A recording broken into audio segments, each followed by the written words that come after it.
I think the new government has a real challenge because from my understanding, a lot hasn't been achieved yet according to the 100-day plan.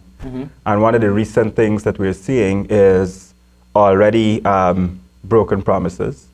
Joel Simpson representing Blue Caps. He was at the time speaking recently on an HGPTV's Off the Fence program hosted by Francis Bailey.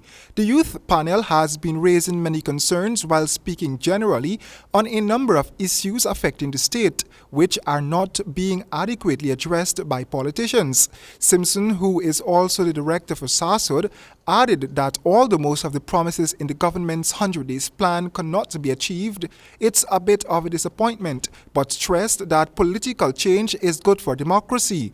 Reiterating Simpson's call was CHEVY DEVONISH, who represented the Guyana National Youth Council on the forum. Tying yourself, for any government to tie themselves to saying they're going to be executing a certain amount of tasks within a limited amount of time is an extremely good idea, but it can be a double-edged sword because it shows that government has the will.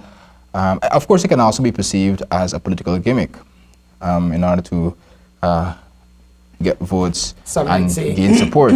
Some may say it's all three. Some may say that. But it can be an indication that there is the will around to get these things done. The youths also raised the issue once again about the proposed salary increases for ministers and member of parliaments and that which is given to public servants. They are of the view that if a proper explanation was given to the people, then the wrong perception would not have gained the currency. It will be perceived in a negative light because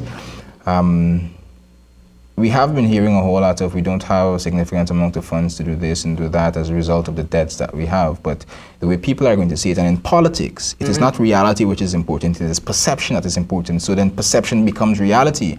And if people perceive that we are moving to raise minister salaries by this much and the people are only going to be receiving a certain level of increase, that can be very, very, very problematic for government. The youths are also calling on the government to do all they can to tackle inequality and poverty in Guyana, just as was promised. For HGP Nightly News, I am Royden James.